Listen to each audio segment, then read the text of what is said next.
Que alegria é podermos estar reunidos para louvar e adorar o nome do Senhor Jesus Cristo, Deus Altíssimo, Salvador das nossas almas. Amém? Que a paz seja com a igreja. Vamos abrir aqui as nossas Bíblias em Mateus, capítulo 25.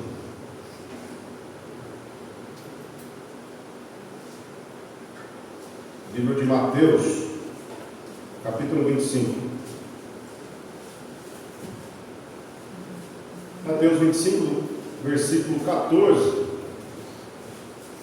ao versículo 30.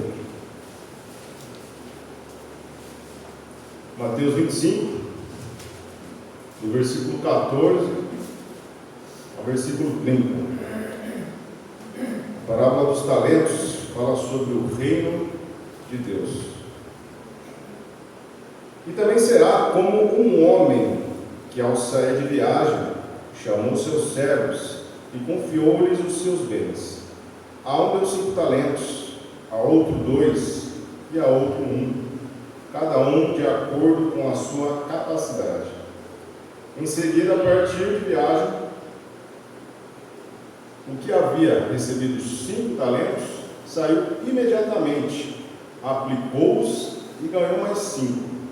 Também o que tinha 2 talentos ganhou mais 2. Mas o que tinha recebido 1 talento saiu, cavou um buraco no chão e escondeu o dinheiro do seu senhor. Versículo 19. Depois de muito tempo, o senhor daqueles servos voltou e acertou as contas com eles. O que tinha recebido 5 talentos trouxe outros 5 e disse: o senhor me confiou 5 talentos, veja, eu ganhei mais 5. O senhor respondeu: muito bem, servo bom e fiel, você foi fiel no pouco, eu o porei sobre muito, venha e participe da alegria do seu senhor. Veio também o que tinha recebido 2 talentos e disse: o senhor me confiou 2 talentos, veja, eu ganhei mais 2. O senhor respondeu: muito bem, servo bom e fiel, você foi fiel no pouco, eu o porei sobre muito, venha e participe da alegria do seu senhor.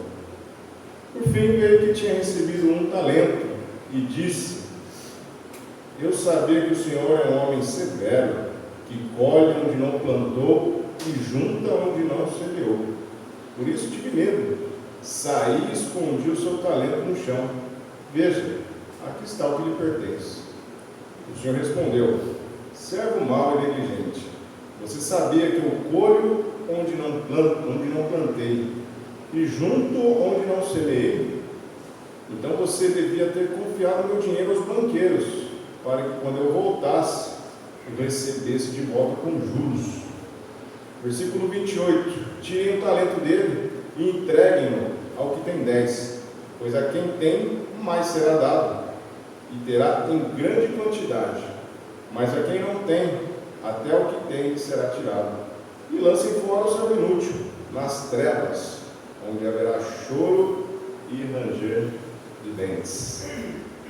Desde criança, eu sempre gostei de jogos, desde aquelas brincadeiras onde toda a criançada do condomínio brincava junto, como esconde-esconde, pega-pega, polícia e ladrão, bolinha, de gude, futebol, por aí vai.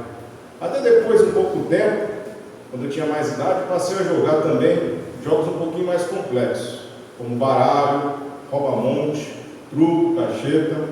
E já adolescente, eu me interessava por jogos ainda mais complexos, como os chamados board games, ou jogos de tabuleiros, jogos de RPG, que eram jogos mais interpretativos, de estratégia, de astúcia e de inteligência, os quais exigiam outras habilidades dos jogadores para que lograssem êxito em determinadas missões que os jogos assim exigiam. E eu tenho muitas lembranças especiais daquela época, pois além do divertimento entre si que os jogos proporcionavam, também proporcionavam muitas oportunidades para estreitarmos laços de amizades e de conhecermos pessoas também com essas mesmas preferências em comum. Eu fui da época também do começo dos videogames, que foi uma verdadeira febre na minha juventude. Eu lembro do Atari, do Master System, do Super Nintendo, Nintendo, Mega Drive, os fliperamas em geral, e o pessoal fazia vigília dentro da casa do amigo rico, que tinha o videogame e diversas fitas e jogos, e todo mundo jogava. E pensa no pessoal competitivo daquela época, que às vezes saía até briga, até discussões referente a essa situação. E falando em briga e discussão, desavença e conspiração, quem aqui alguma vez já jogou Uno vai entender o que eu estou falando. Se você nunca jogou, pensa num jogo divertido, mas que tem o poder de causar intrigas e desavenças. Eu jogava direto com a minha esposa Camila e também os meus familiares, era bastante divertido. Mas depois acabamos parando de jogar em prol da boa harmonia familiar. E até no mês passado, no aniversário de uma das tias da Camila, nós começamos a jogar algumas partidas de Uno. Aí, um dos primos e um outro amigo também se interessaram em querer jogar. Porém, eles nunca tinham jogado. Aí, eu expliquei meio que por cima as regras do jogo, né? São várias regrinhas, quem já jogou sabe do que eu estou falando. E o objetivo final era quem eliminasse primeiro todas as cartas da mão seria o vencedor da rodada. E o ponto que eu quero chegar, depois de contextualizar essa história, está na seguinte pergunta que eu quero trazer para nós na manhã deste primeiro dia da semana. Qual é a forma mais rápida e eficiente para a gente entender a regra de um jogo? Você sabe?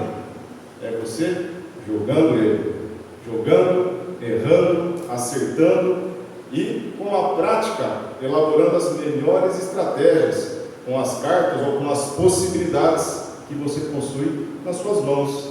Em outras palavras, devemos iniciar o jogo da vida aprimorando a inteligência que Deus nos deu, compreendendo e praticando o mais rápido possível as regras e mandamentos deste fascinante e imprevisível jogo da vida, aprendendo da forma mais eficiente, mas também da forma mais traumática possível.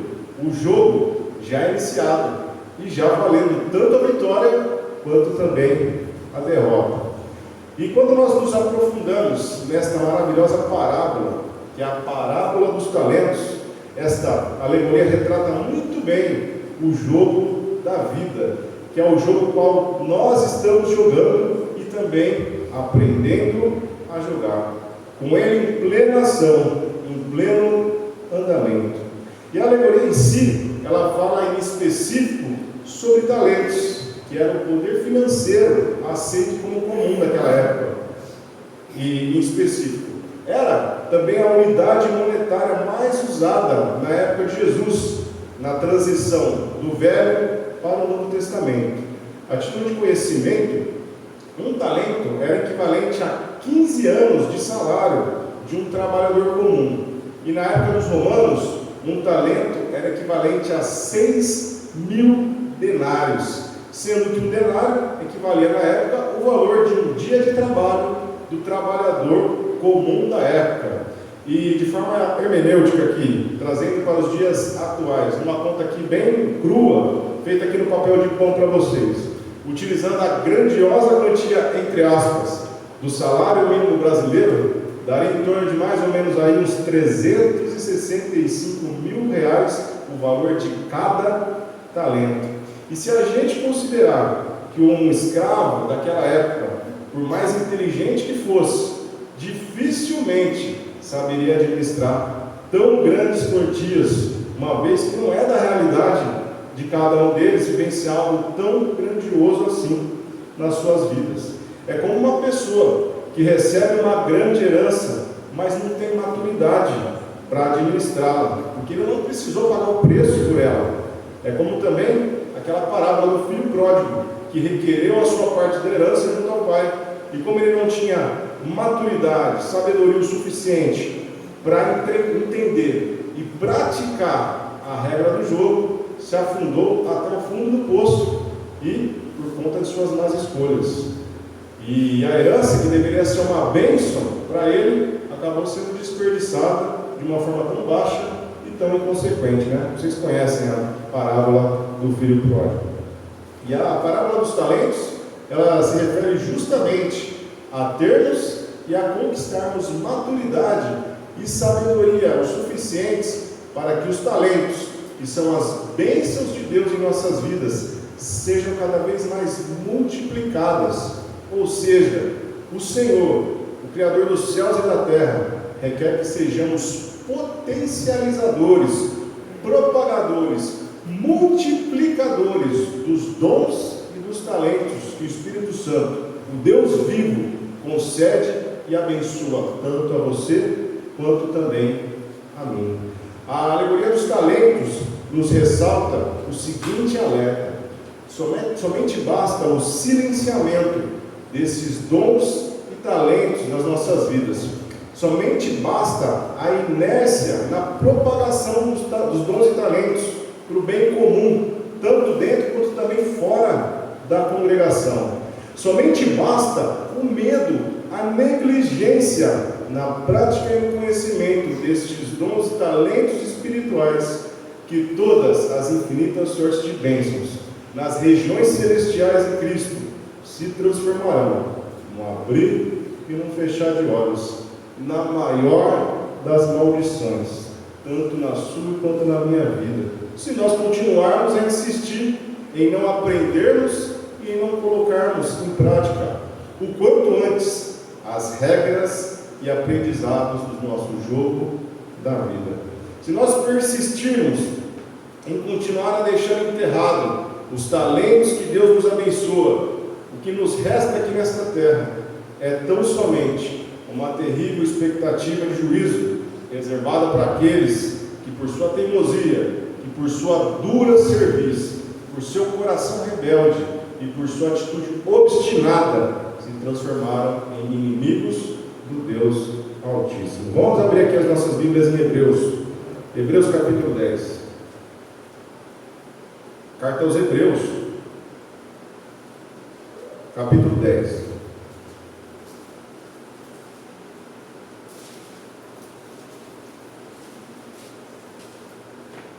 Carta aos Hebreus, capítulo 10, a partir do versículo 19.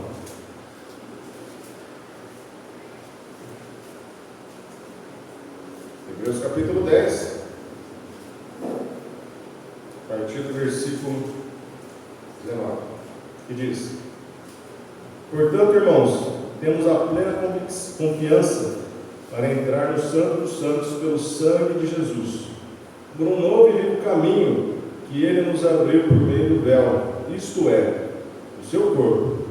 Temos, pois, um grande sacerdote sobre a casa de Deus.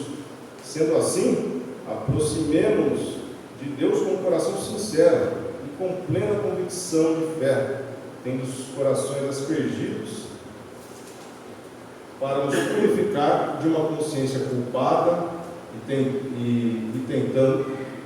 e tendo os nossos corpos lavados com água pura. Versículo 23. Apeguemos com firmeza a esperança que professamos, pois aquele que prometeu é fiel. E consideremos uns aos outros para nos incentivarmos ao amor e às boas obras. Não deixemos de reunir-nos como igreja, segundo o costume de alguns, mas procuremos encorajar-nos uns aos outros, ainda mais quando vocês veem que se aproxima o dia. Se continuarmos a pecar deliberadamente, depois que recebemos o conhecimento da verdade, já não resta sacrifício pelos pecados, mas tão somente uma terrível expectativa de juízo e de fogo intenso que consumirá os inimigos de Deus. Quem rejeitava a lei de Moisés morria sem misericórdia pelo depoimento de 2 ou 3 testemunhas. Qual mais severo castigo julgam vocês? Merece aquele que pisou aos pés do Filho de Deus, profanou o sangue da aliança, pelo qual foi santificado, e insultou o Espírito da graça? Pois conhecemos aquele que disse: a mim pertence a vingança, eu retribuirei, e outra vez o Senhor julgará o seu povo. Versículo 31. Terrível coisa é cair nas mãos do Deus vivo. Duras palavras, né? Muito duras. tanto as duras palavras do autor aqui da carta aos Hebreus, quanto também a sentença proferida ao servo inútil, Mateus 25, tem como alvo as pessoas que tinham a faca e o queijo nas mãos, tiveram a oportunidade de suas vidas, foram agraciados de forma plena e tremenda, foram transformados da água para o vinho, mas que ao final desperdiçaram aquilo que seria a salvação das suas almas, simplesmente desdenhando de toda a obra, de todo o esforço, de todo o sacrifício que o Altíssimo fez através de Jesus Cristo e através também da obra do Santo Espírito. E esse é o tipo de pessoa mais desprezível a Deus, porque ele teve toda a oportunidade e mesmo assim optou por cortar relações com o Criador dos céus e da terra. Ele apostou no arriscadíssimo jogo de azar de pagar para ver pelas consequências do seu ato, ou melhor dizendo, da falta de sua atitude, ou seja, um ato inconsequente que ele colocou em sua vida. No versículo aqui 28 e 29 dizem: quem rejeitava a lei de Moisés morria sem misericórdia, pelo depoimento de 2 ou 3 testemunhas. Qual mais severo castigo, julgam vocês, merece aquele que pisou aos pés do Filho de Deus, profanou o sangue da aliança, pelo qual ele foi santificado, e insultou o Espírito da graça? Olha que coisa horrível, pisar aos pés do Filho de Deus, profanar o sangue da aliança, pelo qual outrora fora santificado, e insultar o Espírito Santo, o Espírito da graça. São apenas, entre aspas, algumas das blasfêmias que o servo inútil comete ao se recusar a aprender e colocar em prática as regras do jogo da vida, ao tão somente silenciar os talentos e dons que o Senhor dos Exércitos lhe agraciou. Tal pessoa não apenas se submete ao status de blasfemador por sua ingratidão, ignorância e covardia, como também ele é destituído de filho e passa a ser uma espécie de anticristo, com ele próprio se excluindo da presença de Deus, negando as bênçãos do Altíssimo e preferindo um local de choro e ranger de dentes a participar da grandiosa vitória daqueles que são mais que vencedores, ou seja, tanto vocês quanto também a mim. Em outras palavras, covardes que enterram seus dons e talentos, impedindo o avanço do reino de Deus por suas miseráveis omissões, por suas vidas preguiçosas, não havendo arrependimento, incorrem em pecado semelhante ao pecado de Satanás, que foi o pecado de rebelião, pois também tinha a faca e o queijo nas mãos e se recusou a se submeter ao Senhor dos Senhores.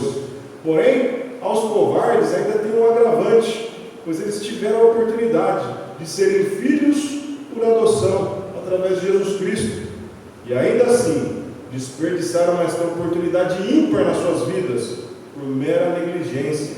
Nem Satanás, nem tampouco os anjos caídos, nem qualquer outro anjo teve tal oportunidade de ser transformado filho, e isso demonstra um pecado ainda maior, ainda mais repugnante, pois se recusou a jogar pelas regras do jogo, mesmo ele já valendo, mesmo ele já em andamento. O pecado do covarde não é ele ter jogado de forma trapaceira os jogos, contra as regras do jogo, mas sim dele ter entendido muito bem as regras do jogo, mas ainda assim se recusar a jogar e também se recusar a se arrepender. Vamos voltar aqui em Mateus 25? Voltando aqui na parábola dos talentos.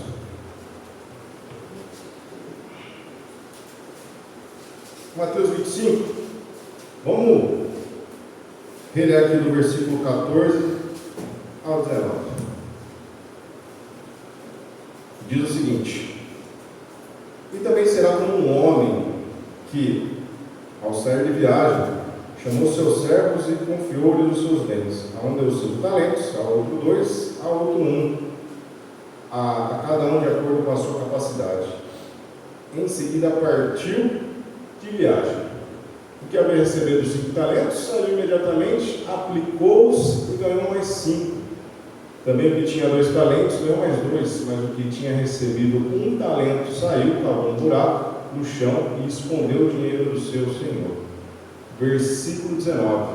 Depois de muito tempo, o senhor daqueles servos voltou e acertou as contas com eles.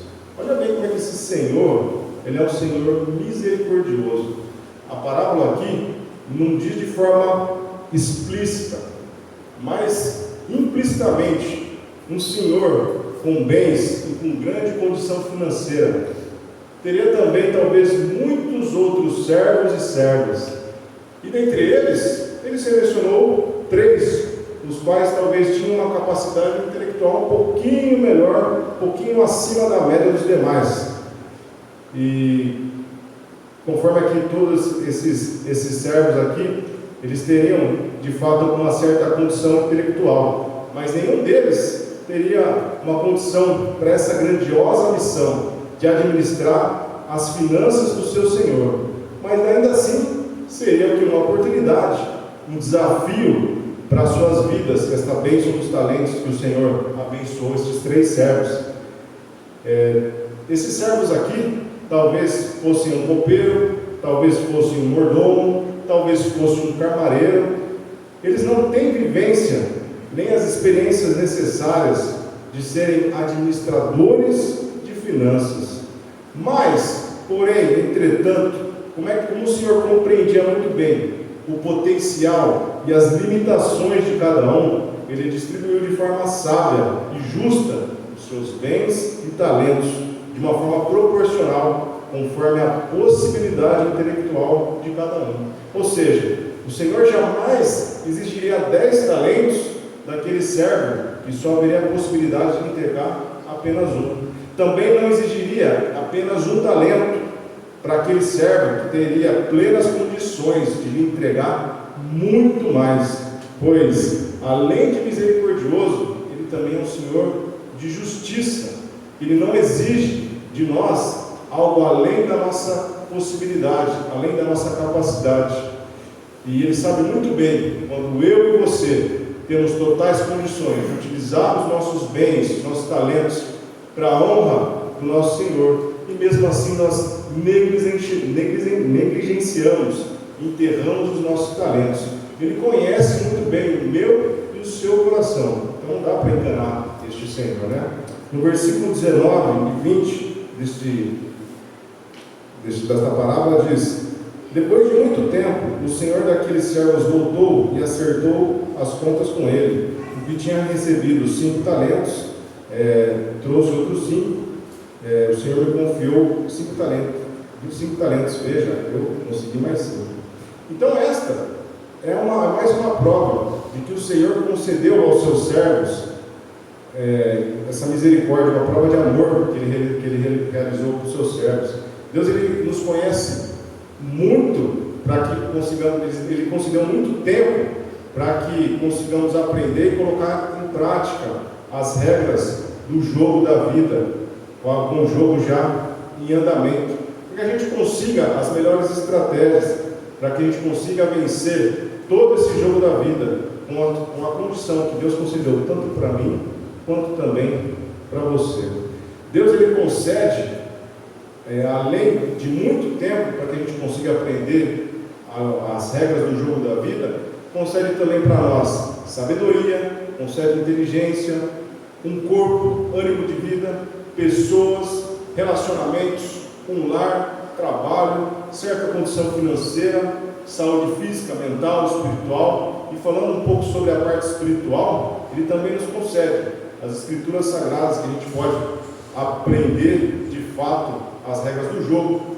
Concede o Espírito Santo dentro do meu e do seu coração, concede o sangue de Jesus vigorando na sua e também na minha vida, o perdão dos pecados, comunhão dos santos, ações de graças. São tantas e tantas bênçãos, infinitas sortes de bênçãos, que nós já usufruímos só de fazermos parte de corpo e alma aqui da igreja do Senhor, será que o Altíssimo, ele seria injusto e por demais severo em condenar e expulsar de sua presença servos inúteis que deixam escorrer pelas mãos tão grandiosa oportunidade de salvação? E não apenas de salvação, como também de exaltação, sendo que também eles reinarão, nós reinaremos, se assim também nós salvarmos a nossa alma, se conseguirmos reinar com Ele. Será que Deus seria um Deus injusto se Ele condenasse algum de nós? Será que o juiz dos juízes não seria justo ao condenar pessoas que possuíam tudo na mão, mas não produziram nada? Será que ele seria injusto? Óbvio que não. Por isso, meus irmãos e irmãs, passemos a compreender e a colocar em prática as regras do jogo da vida. Com o auxílio de Deus, nós vamos vencer o medo, desenterrando os nossos talentos e dons escondidos, deixando para trás a nossa condição intelectual de servos, tão somente escravos, para tomarmos posse da nossa nova condição, a de sermos exímios investidores de talento, multiplicadores, disseminadores do Evangelho do Senhor e Salvador Jesus Cristo, com auxílio e a administração também do Espírito da Verdade, tanto na sua quanto também na minha vida. E seremos, como já somos, mais que vencedores. Amém? Para a gente finalizar, vamos relembrar só de duas histórias. Talvez você já tenha ouvido a história do morador de rua Natanael, na época do Domingo Legal do Gugu Liberato. Não sei se vocês já souberam sobre isso, onde o Gugu ele se disfarçava de morador de rua e tentar entender o cotidiano desses mendigos, das pessoas em situação de rua. Aí ele cruzou com esse mendigo chamado Natanael. Ele estava se disfarçando, e aí o mendigo ele quis dividir um pouco da comida do Natanael com o Gugu, que estava disfarçado também de morador de rua. E isso comoveu o Gugu Liberato naquela época, E aí ele se revelou para esse morador de rua e falou: não, eu vou transformar a sua vida, eu vou dar uma casa para você, vou te dar condições para você trabalhar, vou te dar dignidade novamente. E foi isso que aconteceu com a história de Natanael. Depois, Gugu foi embora. Depois de algum tempo, ele voltou para ver como é que estava a vida deste morador de rua. E, infelizmente, ele desperdiçou todos os bens que o Gugu havia abençoado ele, e ele voltou às ruas e também à criminalidade. A outra história que eu tenho para falar para vocês é a história do Antônio Domingos, que ele tinha apenas 19 anos e ele ganhou 30 milhões na loteria no ano de 1983. Aí, com o dinheiro, ele passou a morar na suíte presidencial de um hotel de luxo lá em Salvador. Fazia farra, bebida, menino de 19 anos, com dinheiro, mulheres, fazia várias extravagâncias, do jeito que o diabo gosta, e só com 19 aninhos nas costas. E ele usava roupas e já nem usava de novo, já descartava. As coisas dele que ele fazia era tudo descartável. Ele pegava o carro, usava uma vez, descartava, sua roupa ele usava uma vez e descartava. Tudo era descartável aos olhos do Antônio Domingos. E cerca de 5 anos depois, ele voltou a morar com a mãe, virou cuidador de veículos de rua e nem sequer construiu uma casa própria, que era o sonho da mãe dele. O que a gente consegue aprender com essas duas histórias e também com a parábola do semeador? Que grandes bênçãos requerem responsabilidades ainda maiores. Mudança de mente, mudança de coração. Se a gente não aprender e não praticar as regras do jogo da vida, a grande bênção que Deus nos deu pode se transformar numa grandiosa maldição nas nossas vidas. E Deus, Ele concede todo o recurso para mim e para você, para que a gente consiga ser de fato mais que vencedores. Amém? Vamos aprender a cada dia algo novo das regras do jogo da vida e vamos já colocar em prática, pois o maior beneficiado de tudo isso, primeiramente, somos nós, em particular, e posteriormente as pessoas também que estão ao nosso redor. Quando nós entendemos e quando nós praticamos a palavra de Deus, você melhora, as pessoas em seu convívio melhoram, a sociedade melhora e o mundo melhora. Façamos cada um de nós a nossa parte, pois Deus ele já fez a parte dele e continuará fazendo. Amém? Vamos orar? Querido Deus, maravilhoso Pai, Criador dos céus e da terra, que alegria, que honra, que bênção é poder estarmos aqui para aprender da Tua Santa Palavra. Nos ajude a não sermos como servo inútil, a não enterrarmos os nossos dons e nossos talentos. Que nós coloquemos em prática todos os nossos dons, todos os nossos talentos que o Senhor nos abençoou, para a honra e para a glória do nome do nosso Senhor e Salvador Jesus Cristo. Queremos primeiramente, Pai, te pedir perdão pelos nossos pecados, pois muitas vezes enterramos os nossos talentos, muitas vezes deixamos de realizar aquilo que é necessário para que o Teu nome seja glorificado através de nossas vidas. Estamos arrependidos e que o sangue de Jesus vigore em nossas vidas, Pai. Nos dê um coração arrependido que gere frutos de arrependimento, para que o nome do Senhor Jesus seja glorificado através das nossas vidas. Muito obrigado, Senhor, pela parábola dos talentos, e pedimos para que o Senhor nos dê uma semana maravilhosa, cheia do Teu Espírito Santo, para que consigamos colocar todas as oportunidades que o Senhor coloca em nossas vidas, consigamos aproveitar de uma forma santa e reverente ao Teu santo e maravilhoso nome. Em nome de Jesus Cristo, Teu Filho, nós te exaltamos e te adoramos hoje e sempre. Amém. Amém.